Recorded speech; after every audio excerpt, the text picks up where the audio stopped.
Untuk menunjang program wisata kota atau Denpasar Heritage City Tour, Pemkop Denpasar merancang pembangunan infrastruktur jalan melalui pembangunan trotoar multifungsi. Penerapan proyek ini akan dimulai dari kawasan Renon yang merupakan kawasan strategis di kota Denpasar.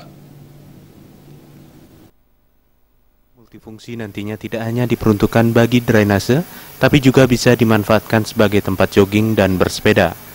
Pemilihan Renon sebagai penerapan awal dari proyek ini karena Renon merupakan kawasan strategis yang menjadi pusat pemerintahan di mana kantor-kantor SKPD letaknya saling berdekatan.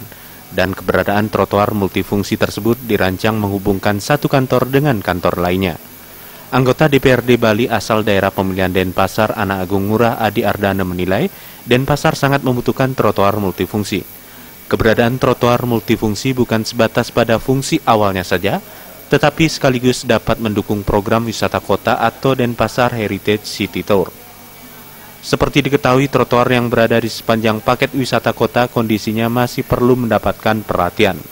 Kalau ini kan kebetulan fungsi di Kota Madya. Nah, namun di Kota Madya sendiri pun terhubung kepada infrastruktur yang menjadi milik provinsi dan nasional. Ya.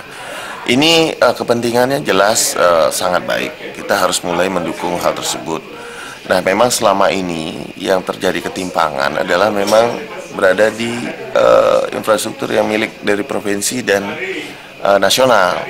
Dan di sini tidak terlalu mendapat perhatian sehingga akhirnya garis-garis yang memang fatal di Kota Denpasar menyebar kepada yang lain. Adi Ardana menghimbau proyek trotoar multifungsi harus dipersiapkan secara matang, karena fungsinya tidak lagi sebatas tempat berjalan, tapi juga bisa diperuntukkan sebagai tempat jogging atau bersepeda. Yang lebih penting lagi, trotoar multifungsi mampu mengakomodir anak cacat dan para lansia. Alit